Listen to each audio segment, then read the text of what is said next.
Hello, this is manic.mercurian, and this is a sample birth chart reading. So, if you're listening to this and this isn't your specific chart, just know that you can request a birth chart reading just like this one.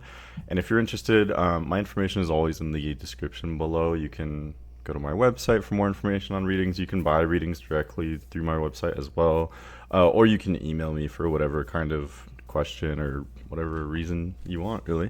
But yeah, so in this reading, just like always, I will divide this into categories for your convenience, or chapters, I guess you could say. So first, we'll just talk about general themes and patterns that are going on in this person's chart and in their life and in their personality. After that, we're going to talk about their karma, their past life history, some major challenges, as well as areas of potential for them in this life and where they're kind of growing to. And then after that, we'll talk about areas of career, and then romance and compatibility I saved for last. Okay, but this chart is for Tuesday, September 9th, 1969 at around 1 o'clock p.m. in San Diego, California. It'll be accurate no matter, like, pretty much for any part of Southern California. That should be fine. So this means you have Sun in Virgo with Moon in Leo and Sagittarius rising. The first thing I noticed is that, yes, you do have Sun in Virgo and midheaven in Virgo. You've got some pretty powerful Virgo placements that we'll definitely talk about. So that brings a lot of earth into the chart. Earth grounds things and makes things practical. So that's definitely a strong element for you. But you also have a lot of fire too. Moon's in a fire sign, Venus, ascendant, Mars. So adding all these fire placements, there's a lot of fire and earth in your chart is what I'm getting at. Also some air with Mercury, Jupiter, and Uranus. But I would say the fire and earth kind of outweigh the air, and then there's really kind of a lack of water. So with all the fire and air, or excuse me, fire and earth, fire and earth are the two elements that kind of get things done. They're the most direct, they're the most kind of literal, they're the most kind of physically oriented. Things get a little bit more non-physical with air and water. They get more about ideas and feelings and things like that. But because you have so much earth and fire in your chart, to me it looks like you're a go-getter. You're someone who gets things done, very ambitious.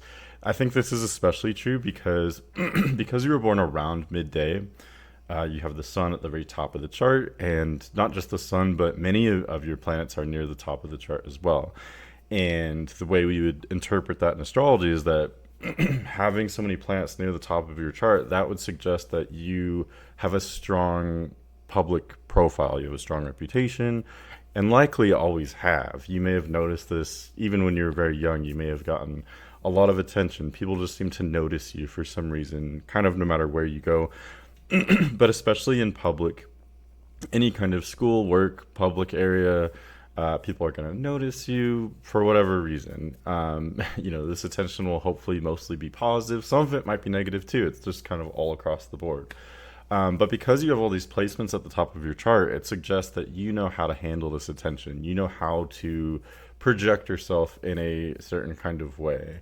You may not always feel super confident about this because having Virgo Sun and Virgo Midheaven means that you are kind of caught up in this process of like refining everything. So for instance, when it comes to your job, we'll talk more about that in the career chapter. But having Virgo Midheaven to me usually suggests that you don't want to completely go on your own. You want to follow some kind of structure. So you may not always mind being told what to do or like knowing what's expected of you. That might actually feel secure, if that makes sense, to be part of a larger structure, or even maybe a large company or something like that. On the other hand, I can also see that because of your fire placements, you may have a bit of a rebellious side to you. Uh, you know, just like it sounds, fire placements are fiery. It suggests that you can get riled up. You can get either excited or maybe sometimes frustrated. You might have these like intense, passionate emotions that we don't usually see with Virgo. And there is kind of a clash here. Virgo is a very different sign than, these fire signs like Leo or Sagittarius. And that's another thing I wanted to talk about. So, this next theme I'm going to talk about, this may have been especially difficult in childhood because it's kind of like you're caught up between these two different energies. Part of you with the Virgo and even your Libra placements as well is more interested in kind of, like I said earlier, kind of refining everything. Virgo's not the most like outgoing or creative sign necessarily. Virgo is more focused on processing things, integrating, organizing, taking in information and data, and then, filing that away and kind of processing it and then maybe making something out of it. My button keeps hitting my chair. It's annoying me. Hold on. Yeah, so Virgo, Virgo is like it just means you were born at the during the last trimester of summer, I guess you could say technically. And that part of the year just happens to be more about like there's already so much energy that has already kind of bursted out of nature by the time we get to early September. So September is more of a time where we start processing, right? We start, I don't know, I would suppose like in an agricultural society, you would, kind of prepare for the harvest that's coming, maybe already start to harvest things, but even start to kind of measure, kind of take stock and take inventory. That way you can prepare for the fall and the winter. So it's kind of this huge transition time from the warm season, the growth season, preparing to go into this, darker time because there is more darkness than light after September 21st or somewhere around there with the fall equinox. So anyway, that's like a little mini deep dive on Virgo. That's what Virgo is all about, is processing, integrating, measuring. That's why Virgo is so analytical. So you do have this super analytical side that's more about processing and organizing. But then you also again have this other side that is much more creative, much more intense. Fire signs like Leo and Sagittarius, I'm going to keep grouping those together because they're both important signs for you. You have two important placements in both Leo and Sagittarius each. But yeah, they do have a lot in common, being both fire signs. So these fire signs more align with a part of the year where there's abundant energy, and so there's this like release of energy. You don't have to like plan everything so much. You can just really go with your immediate feeling. The fire signs are spontaneous and adventurous, and they're very decisive. So my point is, you kind of have these two very opposing themes going on in your chart. Part of you is indecisive and wants to process everything and take in, every viewpoint into account, take in all the data before making a decision. But then there's this other side of you that's very decisive and, is very equipped for leadership and, making bold decisions, being confident, being like a number one guy or gal. I don't know if you've ever heard that kind of idea. Like in business, there's usually a number one person and a number two person. The number one person is like the face of the company. They're the charismatic one, the really strong personality, but they may not necessarily like be attentive to all the details. And then the number two personality kind of hides behind the scenes, but they're the one kind of running things and taking care of things. So what I see in your chart, I think that's actually a really good way to put it. Like, it's like you have a number one person and a number two person inside of you. Like, you are both. And so I think especially at a young age that may have been very difficult because you may have not known like how do I balance these two different sides of me? Which one am I? So you may have oscillated between the two. You may have gone from, no, I'll just be very intellectual and refined and I'll just do what I'm supposed to and be very orderly and, take in everyone else's point of view. And then you may have swung from that kind of reality to the other side, which is, screw all that. I'm going to do what I want to do. I'm the leader. I'm the boss. I know what's right for me. I want to just act in the moment and just follow whatever my dreams, wishes, wants, whatever I know to be true. That's what I'm going to do. And, so you may have had these dramatic like swings between these two different modes of being. But what I usually see, and I keep saying this lately, I compare it to like when you have a chart like this where you have conflicting energies, it's kind of like making like a pot of soup. So at first you might have these like different ingredients with different flavors and they're kind of all battling and competing with each other for dominance maybe. But over time, once you cook it long enough, it kind of all just like becomes more cohesive, right? So I think that's actually the beautiful part of having a chart like this that might appear to be conflicted at an early age. Typically, we learn how to kind of balance these different energies within us as we get older, even by your 20s, 30s, etc.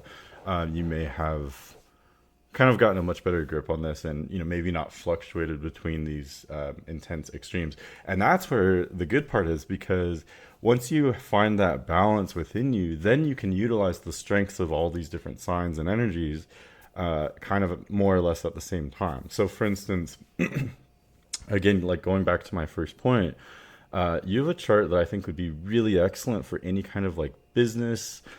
And I know I keep talking about your career. Your chart just seems very like career oriented. So that's why I keep like wanting to get sidetracked into that. But well, let me go into that a little bit more actually. So first of all, having Sun near the midheaven, that's a very strong placement. It means that you are most comfortable or confident, or there's a certain part of you that shines when you're in public spaces.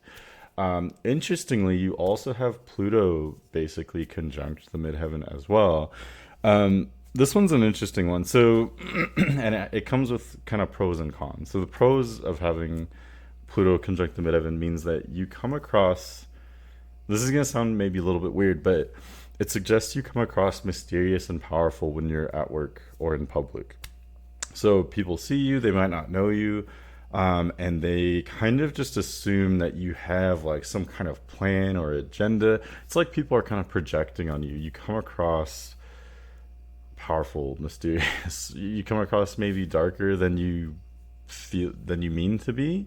And this is interesting because, again, going back to your moon in Leo, your Venus in Leo, your Sagittarius rising, I think part of you is just very sunshiny and very fun and just wants to be everyone's friend. And but there is a certain confidence in that. And maybe that's where, especially in these more public roles, people are going to see you, they're going to think there's something beneath that exterior, whether there is or isn't. You may just be casually going about your day, but people see you and they think there's something, I don't know, maybe more sinister or deeper or darker there, if that makes sense. So this in itself has pros and cons because you can use this to your advantage. People think that they just assume that you're very powerful for some reason. So you could use that to your advantage, especially if you do have a high profile kind of role. On the other hand, what Pluto near the midheaven suggests is that the more power and what's the word? Not fame. Fame too. The more power, fame, recognition, the more of a kind of high status that you have, and the more public your role is, the more that you will be powerful. But it's like there's this creeping suspicion or fear that you will get. The higher you are, so to speak, like on the rungs of the ladder, the more you'll have this kind of fear, because well, and first of all, having Sun conjunct the midheaven, these are two very opposing energies. So on the one hand, part of you may feel more and more confident and more yourself, and like you really align with yourself with a very public high role. But again, on the other hand, with Pluto there, it also suggests that it's kind of like the more power you have, the more afraid you are of losing it, or the more visible you are, the more threatened you may feel, because there's like threats from all sides, And Virgo's not usually oriented toward fame or recognition. Like I said, Virgo's more oriented to wanting to be part of a structure and needing to be needed. Virgo is the helper, right? Virgo is like the sign of the assistant, the helper, the servant even. I know that sounds weird, but Virgo likes to help people. Or maybe the accountant, the expert in their field that helps other people with that knowledge. So that's, I think, what part of you is trying to get back to. But maybe you've just been so good at that you get flung, like throughout your life, you may have gotten flung into these very high roles, which, in some ways you're very great at that and you really thrived with that. And in other ways, again, there may have been this like creeping fear, if that makes sense. Having Moon and Venus in the ninth house, I use equal houses, by the way. I don't know, whoever's listening to this, I don't know like exactly how advanced you are in astrology, but there's all this debate on different house systems. I actually blur the houses together. I don't think the houses have distinct cusps like the signs do. So I don't pay so much attention to like exactly houses. Anyway, but the way I would view it is Venus and Moon are also very close to the top of the sky. Obviously, you wouldn't have been able to see them when you were born, since it was broad daylight, but they were near the top of the sky, and that's still powerful from an astrological perspective. So, with Venus and the Moon near the top of the sky, especially in Leo, neither Venus nor the Moon are technically at home in Leo, but I do think they thrive there. I might be biased, but I think most planets thrive in Leo. Leo's a very strong sign, very sunshiny, very warm. So having Venus and the Moon there, it just means that you have this kind of inner confidence, and that there's this inner confidence. This inner part of your personality is just focused on exploration and having fun and just authenticity. You may view things as you just want to be genuine because, how do I put it, like, what's the point of being inauthentic to try to get something? Why not just be genuine, and then that way you can truly see whether things match up with you or not. That's what I would expect your philosophy to be. And actually, speaking of that, combining Virgo, Leo, and Sagittarius, where those are probably your three most major signs, and Libra as well, but focusing on Virgo, Leo, and Sagittarius, these are three of the most direct, most kind of, if there are any honest zodiac signs, I would look at these. So that's another theme that you may have. You may have always been like the truth sayer, truth seeker, truth speaker. Um, you're the one people can go to if they just want like a real answer. You know what I mean? That's what I would suspect from your chart. Okay, we're only at 17 minutes. I feel like I've been talking for a long time, but that's good. That's good. What else? We'll talk more about in the compatibility part of the reading. Venus in Leo means that you're also attracted to very confident people as well. You want someone adventurous. So we'll talk about that later. I did notice Mars in the first house, and okay, so this is kind of conflicted as well. Yeah, it's interesting. Okay, so with Sagittarius rising, that makes Jupiter your chart ruler, and Jupiter is in 11th house Libra, conjunct Mercury. So that would suggest your chart ruler being there suggests that you are an intellectual, not just an intellectual, but you're a master at diplomacy and being social, which is really impressive considering what I just said. Considering that so much of your chart is focused on being honest and just direct, and just tell them the truth, just say it like it is. And yet, there's also this major focus, maybe one of the main focuses of your chart, is how we live in a society, right? Like how do we be palatable? Like how do we be honest and direct, but also put it in a way that is socially appropriate, right? Like part of you is a master at knowing how to conduct yourself in public spaces. I know I've said that before, but this is especially true kind of like socially. Like how do you behave with um, not just like coworkers, but anyone in your community? Or I would imagine you're probably a master at like social media and things like that. Like you know exactly how much to share, how much not to share, how much to kind of put out there. You may be a master at being diplomatic and being refined, and kind of knowing the social customs that you're working with, depending on the environment, things like that. On the other hand, though, so I'm adding another layer. There's like layers here.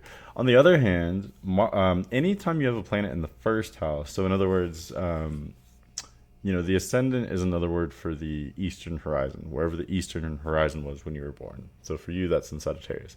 The space just below that is just below the eastern horizon. So for your chart, that means Mars was just about to rise but hadn't yet, and this this just for whatever reason tends to be a really powerful part of the chart. We call it the first house.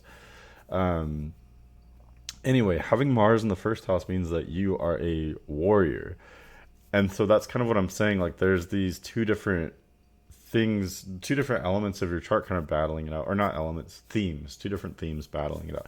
One side of you is this master at diplomacy and being a, involved member of your community, and being seen the right way, and not just seen the right way, but genuinely being, upholding that kind of reputation in a genuine way.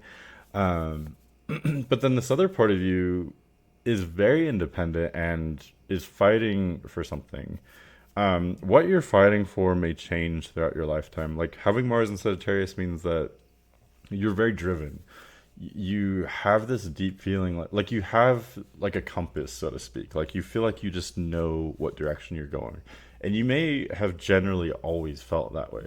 What's interesting though is that because your Mars is in a mutable sign, that compass may have changed over time, if that makes sense. So yes, you are always like fiercely confident that you know where you're going, but that doesn't mean that you're always going the same direction. You're not just walking a straight line your entire life. Your life has been this like huge journey where whatever the things that motivate you have changed dramatically, is what I would guess. And with Mars and Sagittarius, there's this kind of breadth there to what motivates you, what excites you, and what you're ambitious about. So, for instance, at different times of your life, what you fight for may be an idea or a value or like the truth or something, a concept. Or like you might be very opinionated. You might be very opinionated about values or politics or I don't know, whatever it is. I can never see like what subjects interest a person by looking at their chart. I wish I could. That's like I feel blocked there. Um, but I can see that you'd be very driven, very passionate about what you believe in, but that it would change over time. What else? What else? I did also notice, I haven't talked about it yet, but your south node is conjunct the midheaven pretty tightly if you're born right around 1 p.m. So,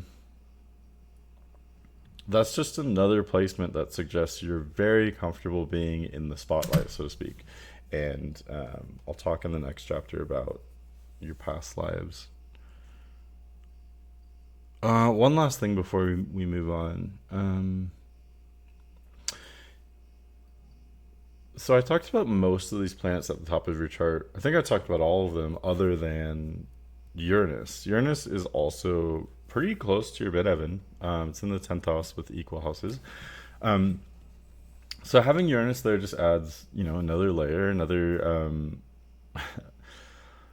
It's like you have all these different energies clustered around the top of your chart, which again has to do with your public life. So there's so much focus on your public life and your career. But with Uranus in this area, that suggests that, how do I put this? So Uranus is known as like the destabilizer. It's like, the energy of earthquakes.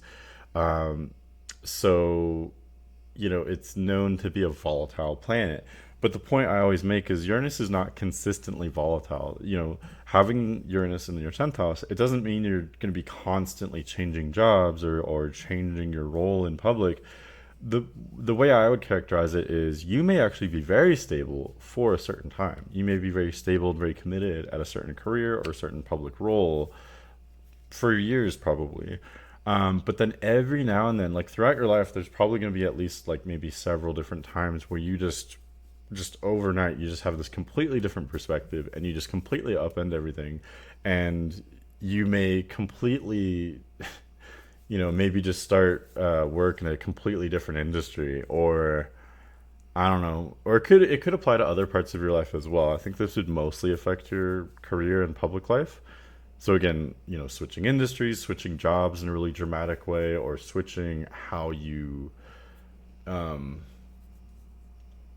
like how you handle your job, how you handle your career, or how you handle your reputation may change dramatically throughout your life. But again, it could apply to other parts of your life as well. So it could be that you just suddenly move or suddenly end a relationship or start a relationship, or you just have these moments throughout your life where you have these maybe epiphanies or just changes in perspective, and then there's these huge like sudden life changes based on those changes in your perception or the things that you learn, if that makes sense. So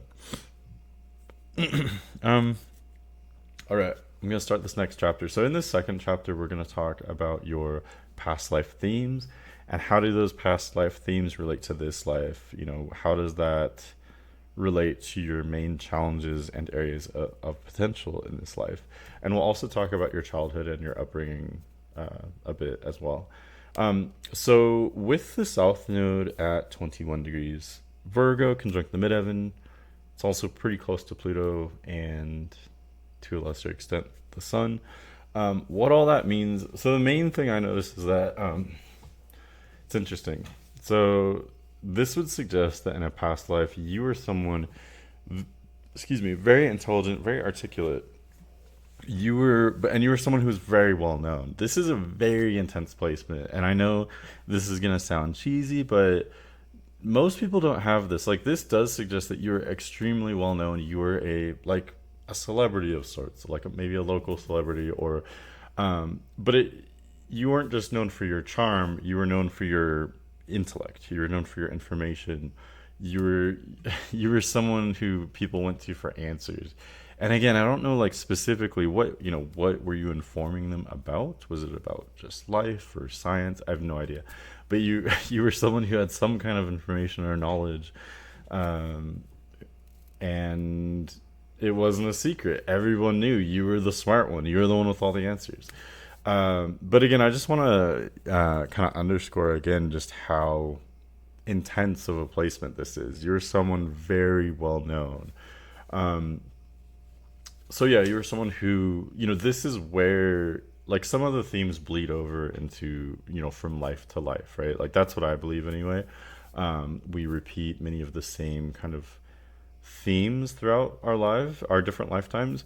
Um, but on the other hand, we also start new themes in each lifetime as well. So in this life, part of you is hyper fixated on reality. Like you may be someone who maybe consumes too much information. Like, because this can be, I mean, it can be great to learn, don't get me wrong. Like, I'm an information addict as well.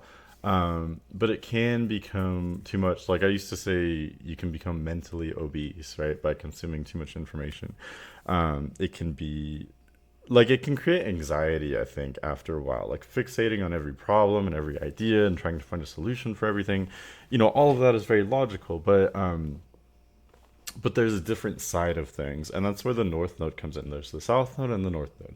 South Node suggests that you're naturally much more oriented toward focusing on reality, physical reality, focusing on details, information, being practical, coming up with an explanation for everything, working hard. What else? Maybe consuming, like, I don't know if you're into the news or like reading nonfiction rather than fiction type of thing. Um, but what the North Node is showing, the North Node is conjunct your IC and Pisces. So that's suggesting that, how do I put this? Like, part of the struggle for you in this lifetime is learning how to let go, learning how to surrender. This is going to be very difficult for you because, especially early in life, it'll be really difficult. It tends to get easier over time.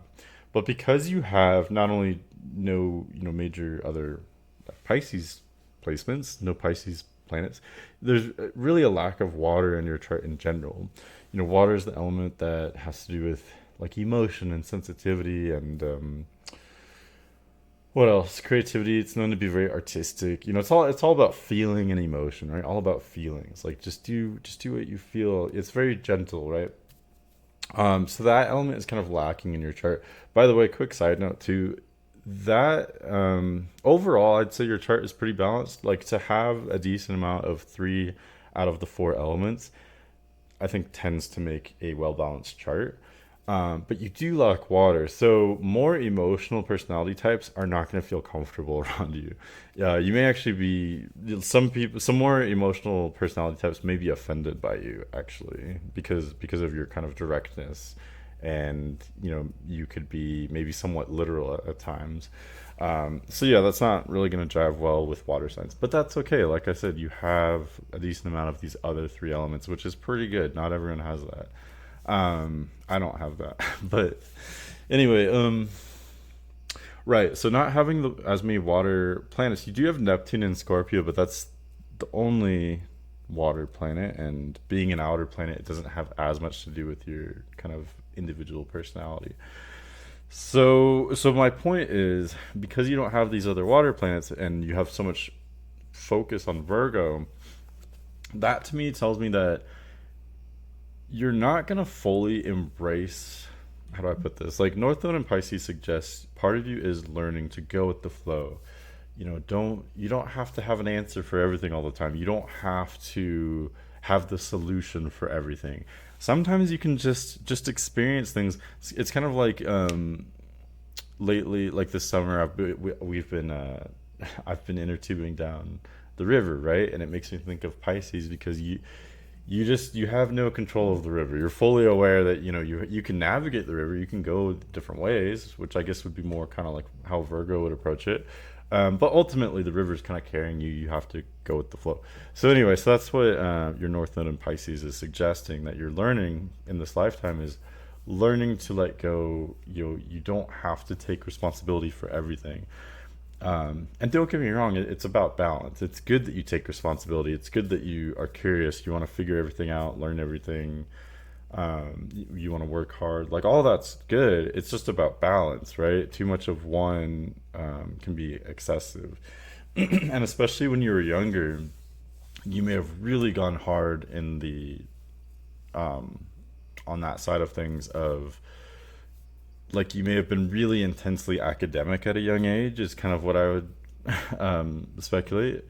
Not just academic, but a hard worker. Like I would think that you would really thrive in a very intense way, both academically and career wise, especially at a young age.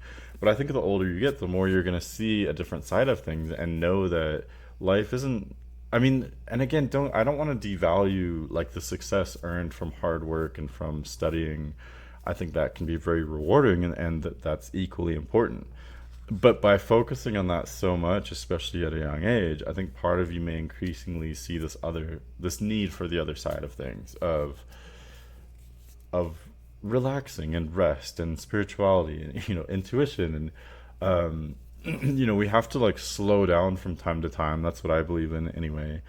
Spend time in nature or inner tube down a river. Do something peaceful like golfing, gardening. There's got to be something, right? Everyone has something. Reading, writing, listening to like gentle music. What else? I don't know, but everyone has something either outdoorsy or even certain kind of household chores can be like slow and methodical. I think we all need that crossover between Virgo and Pisces where many of these things are somewhat orderly, but at the same time, these kind of slower activities can help us to like you have to kind of create a void of energy mentally, I think, in order to let that kind of intuition flow in, and then that's where you can really connect the dots and find a kind of higher purpose. I've actually been thinking about this a lot lately and kind of reapplying it because I've gotten rusty. But anyway, meditation and all that. So these are the kinds of things that I think you're going to grow more and more to at a later age. But again, it's going to be difficult, especially early in life. You have to really want it. And part of you, based on your chart, part of you is always going to be slightly resisting it or slightly fighting it because having multiple planets and the midheaven near your south node means that you're really clinging on to these past life experiences. Like your past life was so intense, you may have had really intense success and really intense challenges as well. And so you're just kind of holding on to that in this lifetime. And that's okay. There's nothing wrong with that. I think that part of you, like some people repeat the themes of their past lives more so in this life. And other people kind of ditch those themes and kind of go a whole new way. And most of us are somewhere in the middle. But I see you as more holding on to those past life themes. And that's okay because what that allows you to do is it allows you to utilize those strengths that you built in your past life or lives. So yeah, that's what I mostly see you doing, but I do see you branching out too. Ultimately, it's up to you. You have free will, so how much do you want to, like, do you just want to stick in your comfort zone and stick with what you're good at? Or, Virgo is a student. Virgo wants to improve on things. So part of you may, like I said, be increasingly drawn to go the other direction and kind of become more like Pisces. So I don't know if you know any people with Pisces placements, but that's one way of kind of looking at it. Um, Pisces is, on the one hand, it's a time of letting go, but on the other hand, it's very optimistic time as well. Pisces just has this like faith in the universe that everything will work out, and I don't even necessarily need to do anything. Pisces comes at a time of year where it's the transition from winter to spring, so um, you almost don't really need to do anything. Like, it's still early enough in the year that, the growth season hasn't exactly started yet. You may be planting some seeds, but other than that, you can kind of just count on the days getting longer and things getting warmer. It's the exact opposite of Virgo. Virgo, everything's shutting down in nature or beginning to shut down. So there's all this like weight of responsibility. For Pisces, it's the exact opposite. The sun is coming back. It's kind of lifting you up. It's carrying you. The light is returning. So you really don't have to do a whole lot other than just have faith, right? So maybe that's a way to oversimplify it, or maybe that I am a Virgo, so that's my own perspective. But anyway, having that faith, kind of just maybe my advice would be like, if you can, well, definitely spend time in nature or do those kind of slower, more methodical things like art, crocheting, whatever. I don't know, making something with your hands. Whatever it is that you do, I'm sure you have something that could really help you, because that would satisfy the sign of Virgo and your Virgo placements, but it would also be a bridge to that Pisces North Node that is helping you to evolve, if that makes sense. That would be my advice. The other thing would be,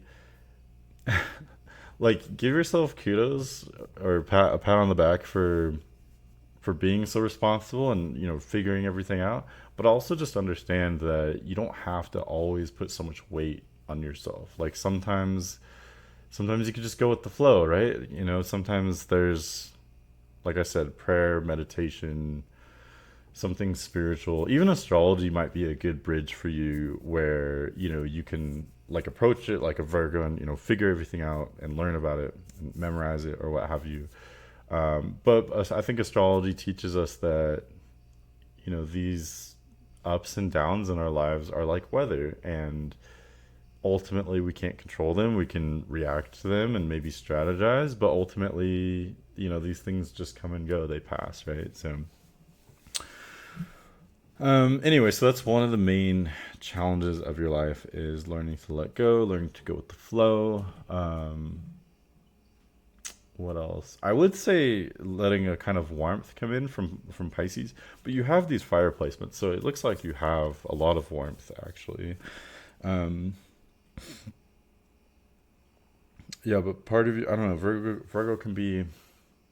I think Virgo wants to be warm and wants to have fun, but then it's also just like, just sees all this responsibility. Like, Virgo's a very anxious sign. So part of the struggle is just, again, learning to be more like Pisces, just blindly optimistic, which that's easier said than done. The other main challenge that I see for you is, I always look at the North Node and Saturn. Those are the two most challenging placements, generally speaking, in anyone's chart. Saturn shows an area that we tend to lack in our lives at a young age, but we have the opportunity to kind of grow and to build these things for ourselves once we kind of get older, especially after age 30. Um, so with Saturn and Taurus suggests that you grew up in a like scarcity mentality, and this could actually be true regardless of your like socioeconomic status. Even people that are fairly wealthy can have a scarcity mentality. So I'm not trying to predict. I don't know if you grew up poor or rich. I have no idea. But what I'm saying is, you grew up with like you didn't have. Maybe I am. I don't know what I'm saying. Something about you grew up with this like stress about physical materials around you. Like, there was this stress about, oh, we're not going to have enough money, we're not going to have like whatever resources. There was this fear that that you wouldn't be supported, basically. So it goes beyond just physical materials. It goes to like you felt like you weren't going to be taken care of, like you could run out of anything at any moment. Like, so yeah, it just comes down to this like element of scarcity. um, so I think what happens with this particular placement is that it kind of becomes like embodied. So part of you throughout your whole lifetime is going to be, well, especially because of your Virgo placements, because Virgo is a little similar. Whoops, almost broke my desk.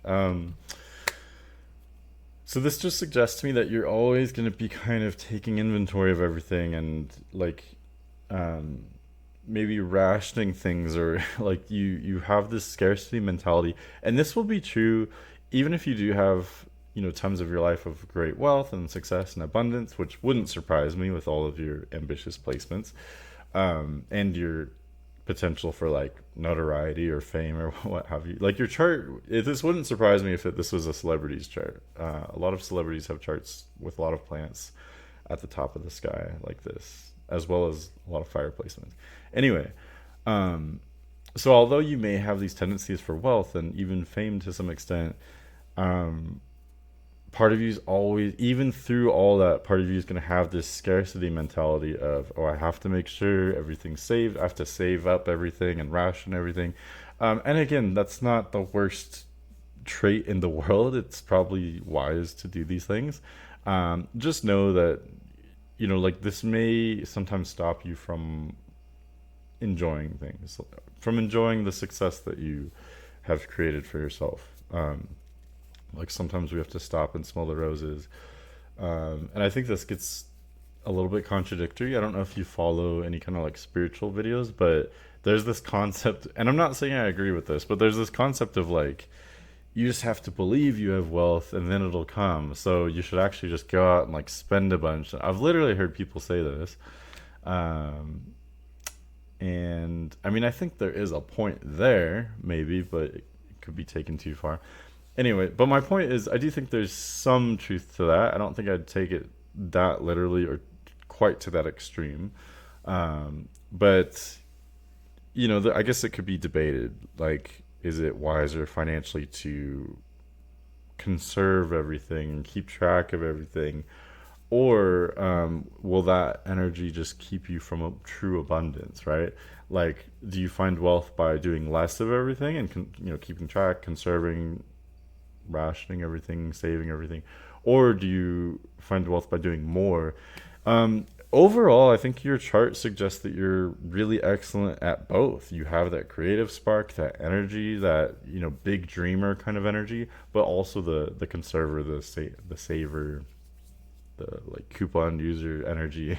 You have both. So, but especially at a young age, you may have been maybe more stressed about money, and maybe that's part of what was motivating you. You were so ambitious. You probably still are. I'm just saying, like, especially when you're young, it looks very intense. um yeah, so those are the two main challenges: scarcity mentality growing up, and learning to be more carefree. One last thing about that I'll say is Pisces I describe as kind of like hippie energy. So like, especially when you were younger, you may have been very like tight laced and like very by the book, and maybe very creative and adventurous as well. um but anyway, the struggle is like part of you is going to increasingly want to be more free flowing, and let's just color outside the lines. Let's be more, more like hippie, like, I guess, if that makes sense, more peace, love, let's just chill out. Yeah, so that's the direction that you're going more. So let's talk about your upbringing a little bit more. Um, let's see. So, well, let's see what you're like as a kid first.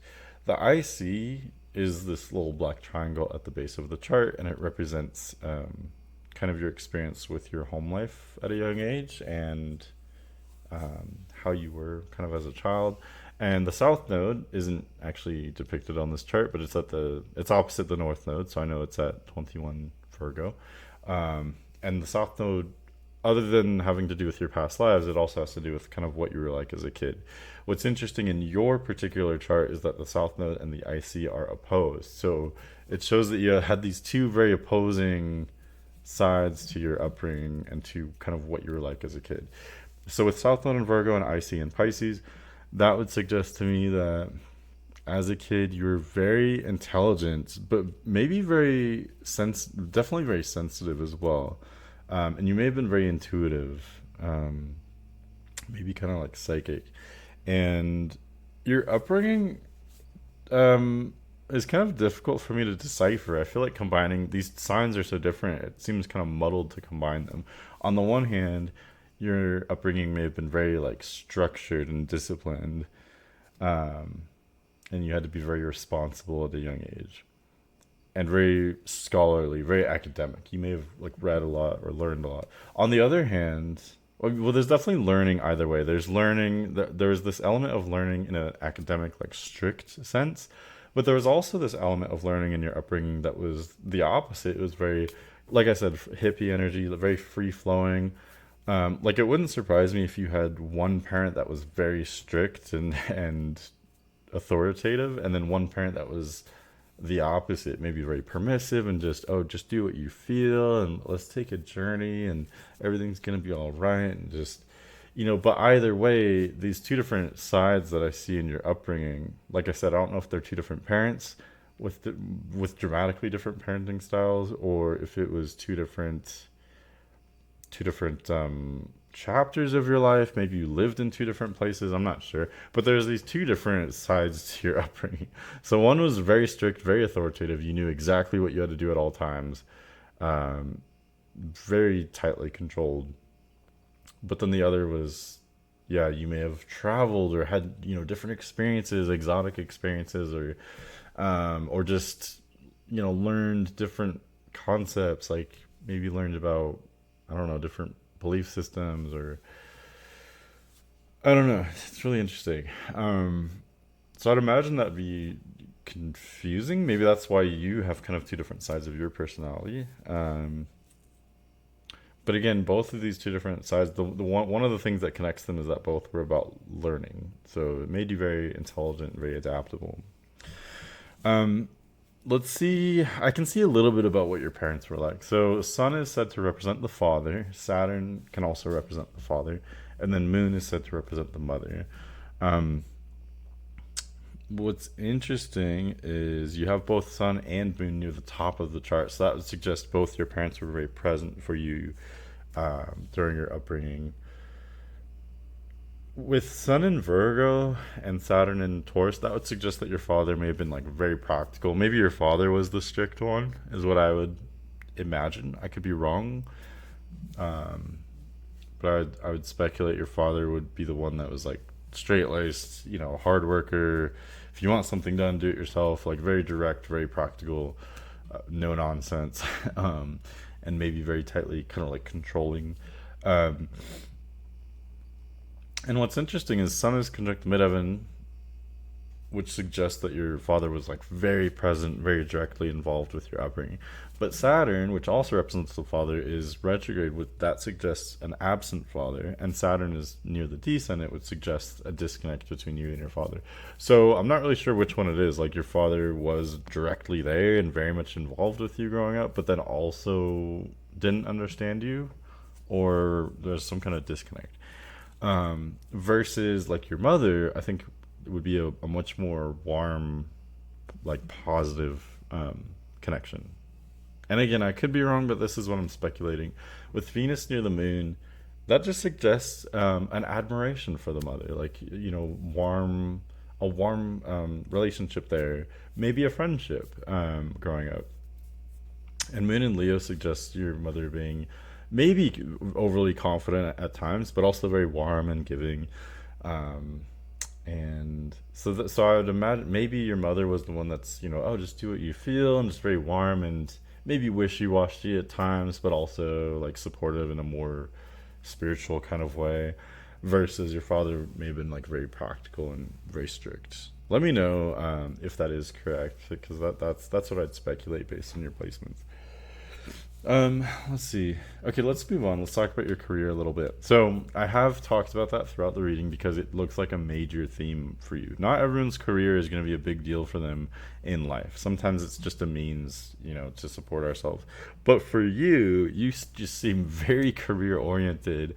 I think you're a person who, and I know we've talked about this. I don't remember exactly what you said, but I know that your chart suggests to me that you're a person who has been very diligent, very successful, very ambitious, and has had a high profile.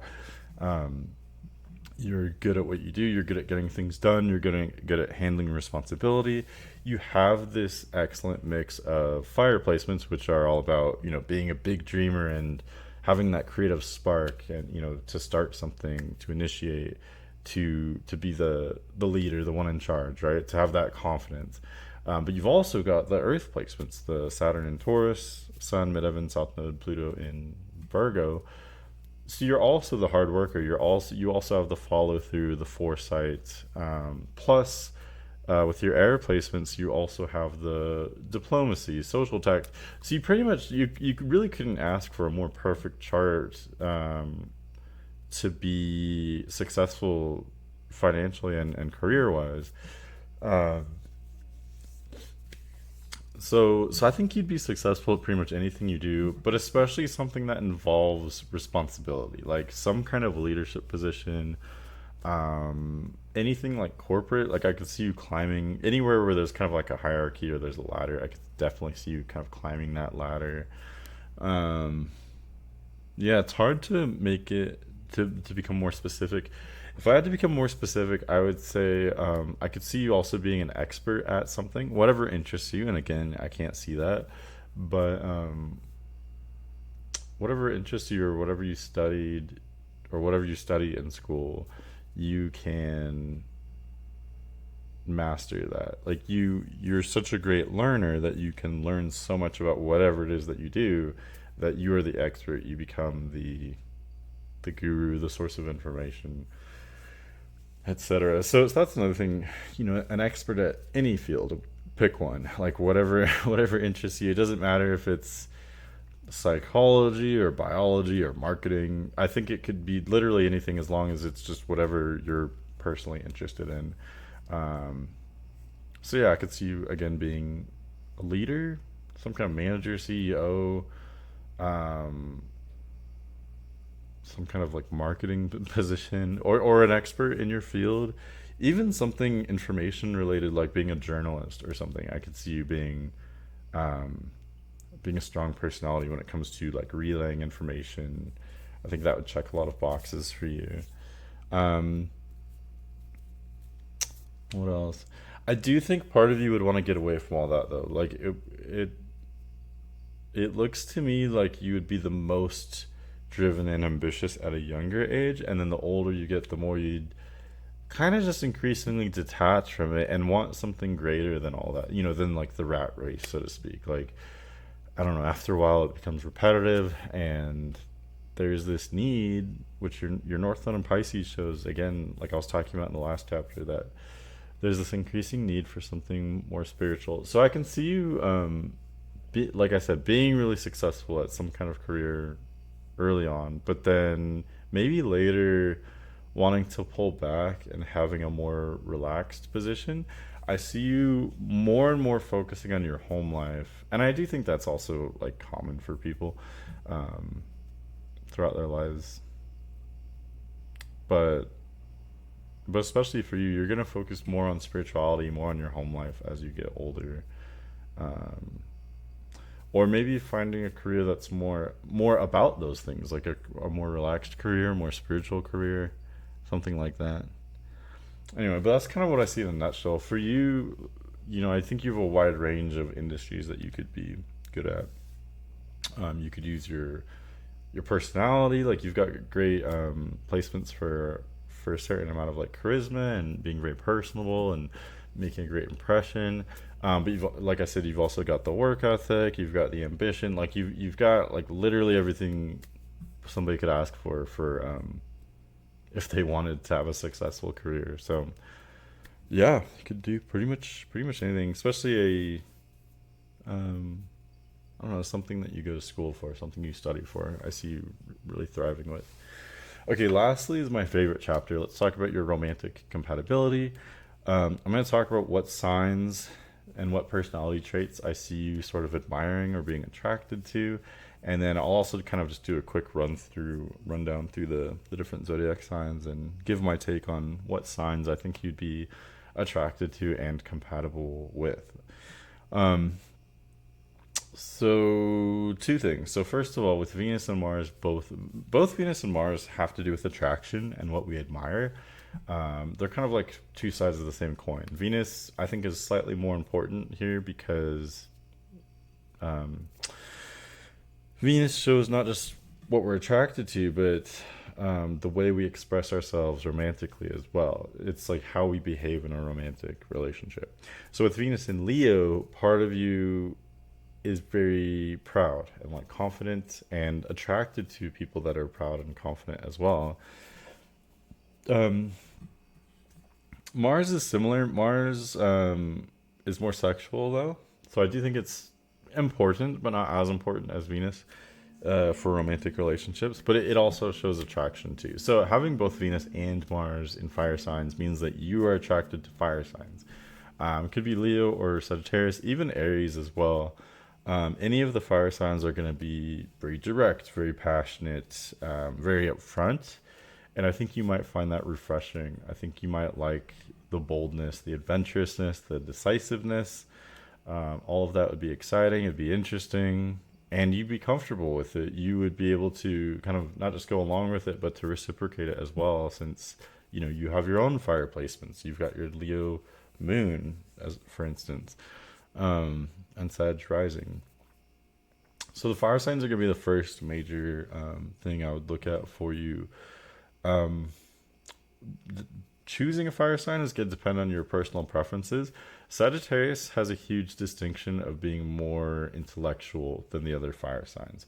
So Sagittarius you may relate to a little bit more than Leo or Aries because of your Virgo and your Libra placements. So you're an intellectual. You may be an overthinker sometimes, right? Like you might analyze things a lot. You might like really long conversations just analyzing, right?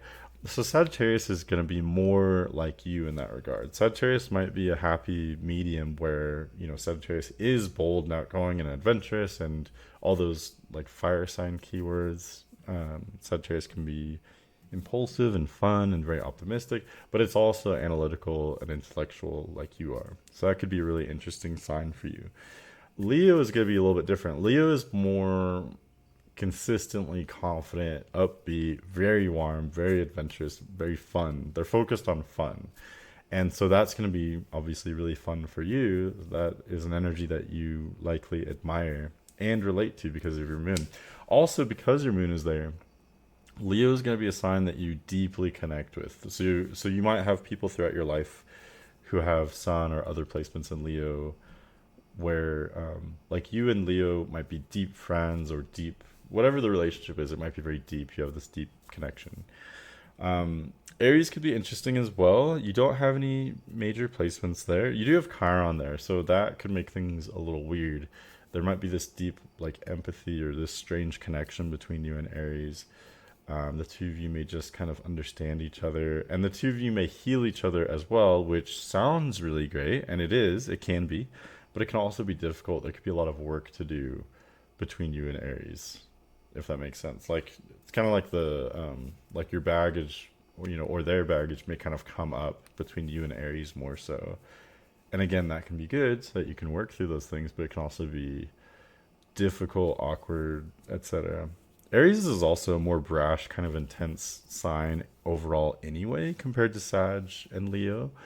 And not only do you not have a lot of placements there, but Aries makes more harsh aspects with your placements. On the other hand, I have noticed a lot of Virgo Aries relationships.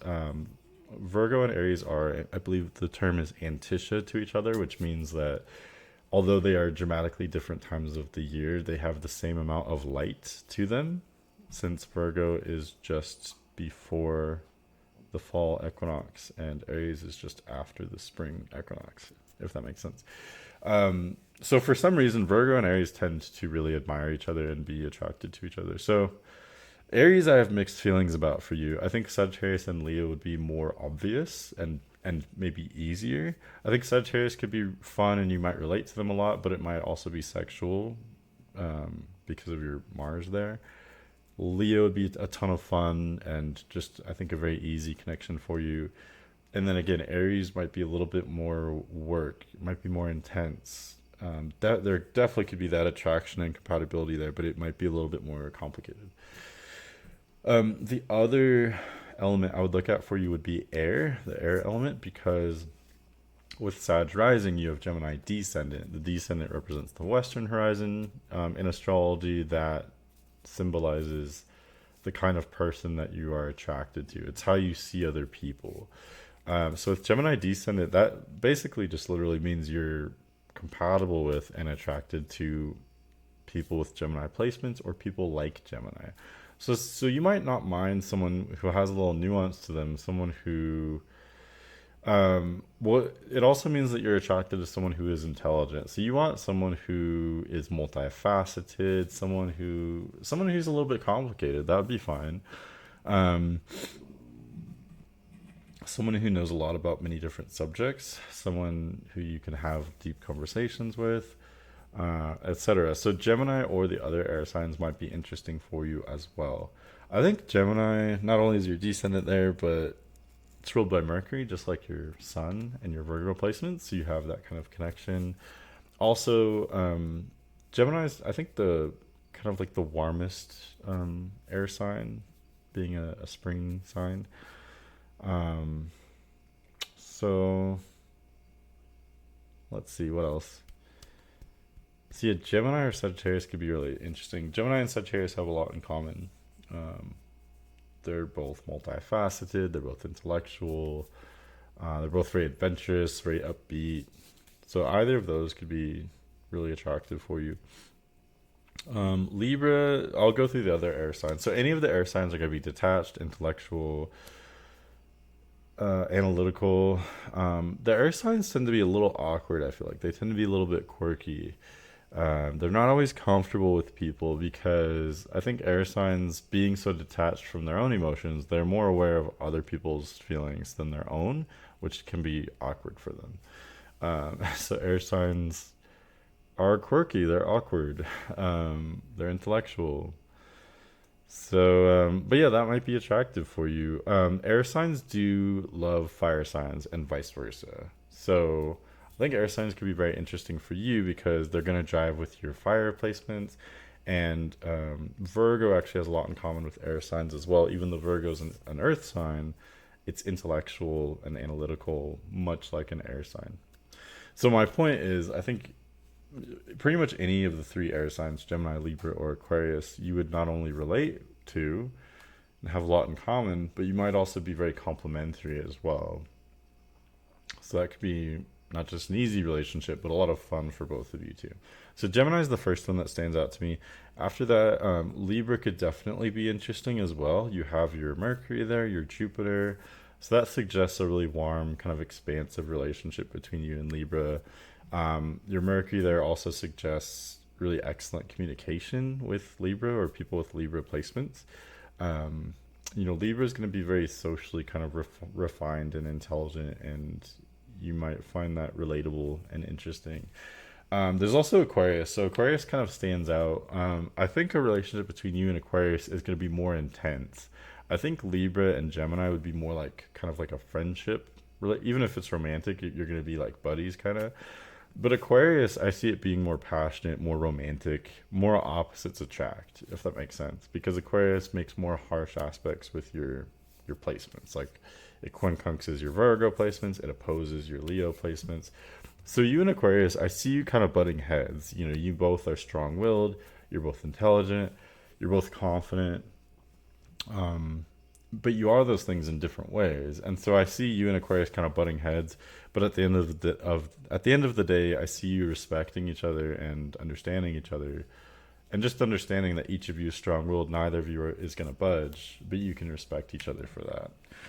So that could be interesting. It just looks like a very different dynamic than you and Libra or you and Gemini are going to be more just like chatting, having fun, being friends. You and Aquarius are almost kind of like rivals. You're like, you have this very intense connection. So, which one do you want? That's up to you.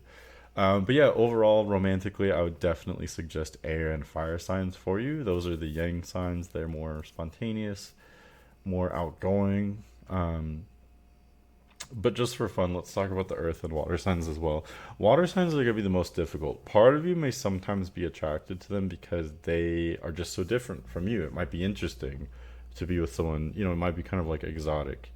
The two of you may not completely understand each other because you're so different, whether it's Cancer, Scorpio, or Pisces. Um, I think Cancer and Pisces are, well, I think all of them would be difficult, really. Scorpio may seem like you have more in common than you actually do because Scorpio likes to present themselves as being less emotionally sensitive than they actually are. But I would really caution against that because I've noticed Scorpio is really going to clash with your Leo placements. Scorpio and Leo clash in a really intense way, and it can be really difficult to get out of. Like Scorpio's not going to like that you have this sunshiny personality and that you have this everywhere you go and you get this attention. That's going to make Scorpio feel untethered and insecure. So I don't know, it tends to be a really volatile connection between Scorpio and Leo, and it's hard to get out of since both of you would be so committed. Neither of you wants to let go, and both of you want that kind of passion. Um, so that could be kind of a trap for both of you. It's not that Scorpio is evil, it's just your chemistry. I've just seen multiple different relationships between people with Scorpio and Leo placements, and it can be very destructive. I haven't seen a positive one yet, if I'm being honest. I'm sure there's one out there, I just haven't seen it yet. Cancer and Pisces are going to be a little bit more straightforward. Cancer and Pisces more so wear their heart on their sleeves, like more so than Scorpio. Um, so you're going to see right away that you two are just very different people. They are just so sensitive and so emotional, and they're so focused on their emotions all the time. I think that could be kind of drowning or stifling for you. Also, Pisces and Cancer and Scorpio, once you get to know them, are very kind of clingy and they're a little bit possessive. Like they want that really tight knit relationship. They want to be all lovey-dovey, touchy-feely. I don't think that's going to work for you. I see you as being wanting more independence and wanting to have some of your own adventures once in a while, and that's going to make any water sign generally feel kind of threatened. And then lastly would be the earth signs. So earth signs, I see you having a lot in common with, but I just don't see any spark there. Yes, you have a lot of earth in your chart, but that doesn't mean that you're looking for that in someone else. You already have that. It's kind of like you don't need that energy in someone else.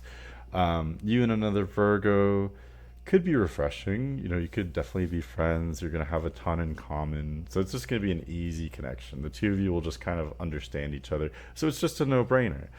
So that could be part of something more. Like, let's say they do have, let's say, Virgo Sun, but then they've got a lot of air placements. That could be really attractive. That could work for you. But Virgo on its own, I see as being more friend or like family kind of a relationship. I don't see there being a romantic spark, again, unless they have some other kind of like air or maybe fire placements. Capricorn, I'm gonna be honest. I think you'd be bored by a Capricorn or Taurus. I think you're looking for someone, spontaneous, adventurous, someone interesting, dynamic, multifaceted. Capricorn and Taurus are about as consistent and stable as the zodiac signs will ever get. Like they're the most stable, they're the most predictable signs. If you want someone just super grounded and, someone like if someone has trust issues, like that's where I suggest Taurus or Capricorn. If you just want someone where you know what they're doing all the time. For you, I just don't see that. Capricorn is kind of an empty part of your chart. And I don't know, I just don't see, um, I could see you having like a work relationship because you are an ambitious go-getter and Capricorn is too, so I could see you being like business partners, but I just don't see any romantic chemistry there. I think you're more like present focused. You're more interested in like, what can we learn now? What can we do now? Where can we go from here? Capricorn is focused on the far future. So it's like, I don't know, there's just this disconnect there. And then same with Taurus. Taurus is very consistent, a little bit complacent. Plus you have your Saturn there. So that's going to add this huge weight to the relationship between you and Taurus. It's going to be slow, sticky. It's going to be like molasses. So it's going to be hard to get into and take a lot of time. But if you want to get out of the relationship, that's going to take a lot of time too. You're going to be like stuck kind of. So I really don't like Taurus, Capricorn, or the water signs for you. Virgo could work depending on their other placements. But mostly I would look to fire and air signs. Yeah, but that's my take on your chart. I know I'm making this reading public, so we can talk about this later if you want in person, or you can email me. My email's in the description. If you do have questions about your reading at all, or I don't know, if you have any input, I'm always open to that. And for anyone else listening to this, again, if you want a reading, hit me up. I'm always offering those. I think it's like $50 a reading right now, something like that. But yeah, thanks so much for watching and have a great day.